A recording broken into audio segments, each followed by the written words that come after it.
Durant la vidéo qu'on va voir tout à l'heure, on va traiter de manipulation. TP1, on va savoir comment mesurer les puissances en triphasé à l'aide d'un seul wattmètre, ampèremètre, voltmètre, inverseur, commutateur, charge résistive et une alimentation. TP2, on va savoir comment déterminer les caractéristiques d'un transformateur monophasé en essai à vide et en essai en charge en utilisant un autotransformateur, 2 voltmètres, ampèremètre, wattmètre et un transformateur monophasé. L'ampèremètre, c'est un appareil qui mesure l'intensité du courant dont l'unité est l'ampère. Il se branche en série dans le circuit. Voltmètre, c'est un appareil qui permet de mesurer la tension ou différence de potentiel électrique entre deux points. Grandeur dans l'unité de mesure est le volt. Il se branche en dérivation dans le circuit et le choix du calibre est imposé pour effectuer le mesurage. Il faut que la valeur du calibre soit supérieure à la valeur maximale. Commutateur, il commute le courant. Son but est de minimiser le matériel. Il déplace de la première à la deuxième phase. Dans notre cas, il va nous permettre de mesurer deux puissances avec un seul wattmètre. Inverseur, son rôle est d'inverser la tension en borne du wattmètre analogique. Si on a une puissance négative, on va inverser le sens de tension pour pouvoir lire la valeur de puissance. Wattmètre, un wattmètre mesure la puissance moyenne consommée par un dipôle par la mesure simultanée de l'intensité qui le traverse et de la tension à ses bornes. Transformateur monophasé. Il permet de convertir une tension alternative donnée en une autre tension alternative en augmentant ou en abaissant sa valeur sans en changeant la fréquence. Il est doté de plusieurs bobinages primaires et secondaires. Autotransformateur. Il s'agit d'un transformateur ne disposant que d'un seul enroulement, le secondaire étant une partie de l'enroulement primaire. Le courant alimentant le transformateur parcourt le primaire en totalité est une dérivation à un point donné de celui-ci détermine la sortie du secondaire. Il est caractérisé par un rendement plus élevé. Dans ce TP, on va savoir comment utiliser les appareils de mesure pour mesurer les puissances en triphasé. Pour notre montage, on a une alimentation de différentes sources de tension. On choisit celle triphasée de 380 volts. On passe maintenant au câblage. On relie la première phase avec l'entrée du commutateur, puis on la branche avec le récepteur. Même chose pour la deuxième phase. Et la troisième phase avec celle du récepteur. Pour le récepteur, on a choisi le couplage en étoile. On règle la puissance de notre charge résistive à 1200 watts. Pour mesurer la puissance de première et deuxième phase séparément, on se dispose d'un bloc qui contient un wattmètre, un voltmètre et un ampèremètre qui est relié à un commutateur. Ce dernier nous permettra de commuter entre les deux lignes. Notre bloc de mesure consiste d'ampèremètre en série avec le wattmètre, ce dernier en parallèle avec le voltmètre. Les deux fils de l'entrée de l'ampèremètre et de sortie du wattmètre seront liés avec les deux branches du commutateur qui ont comme rôle de permuter les deux lignes. Puisque notre wattmètre est analogique, on aura besoin d'un inverseur pour inverser la tension au bord du wattmètre si la puissance est négative. Notre voltmètre nous mesure une tension composée au bord du wattmètre, 380 volts. Alors on choisira le calibre de 750 volts. Pour le wattmètre, celui de 480 volts. Et pour l'ampèremètre, 3 ampères selon un simple calcul.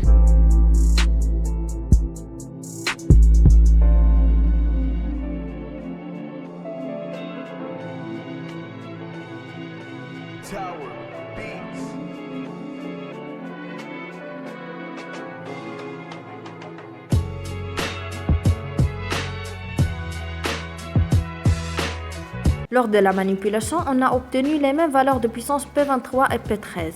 Ceci est obtenu grâce à la charge équilibrée qui est résistive car son déphasage est nul. On peut la démontrer théoriquement.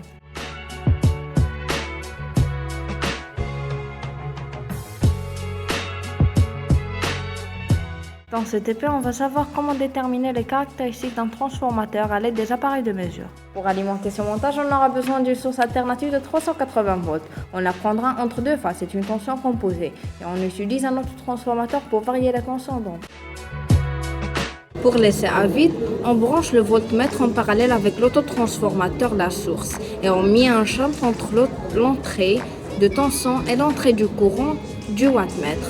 Puis, on branche le wattmètre en série avec l'ampèremètre et finalement, on relie l'autotransformateur avec le voltmètre et le primaire du transformateur. Dans notre cas, on a un transformateur qui contient deux bobines à la sortie. On met un shunt entre eux pour les relier en série et obtenir une tension de 220 volts. Pour le secondaire, on le branche en parallèle avec un autre voltmètre. Pour l'essai en charge, on branche la charge résistive en parallèle avec le secondaire. On prend une seule charge qu'on la trouve entre ces deux bornes.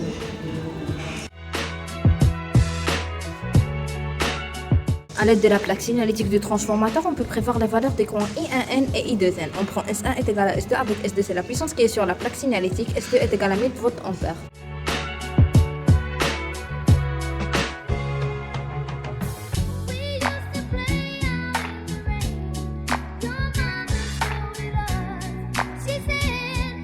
On trouve que I1N égale à 2,63 ampères et I2N égale à 4,54 ampères.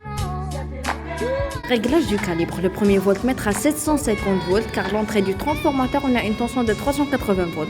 Le deuxième voltmètre à 750 volts car la sortie du transformateur on a une tension de 220 volts. Wattmètre à 480 volts pour une entrée de tension de 380 volts. L'ampèremètre 3 ampères.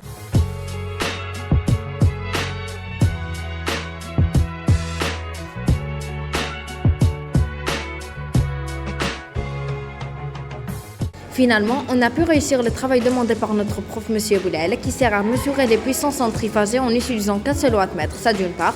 D'autre part, on a aussi bien compris comment mesurer les tensions, les courants et les puissances dans un transformateur pour les deux essais à vide et en charge.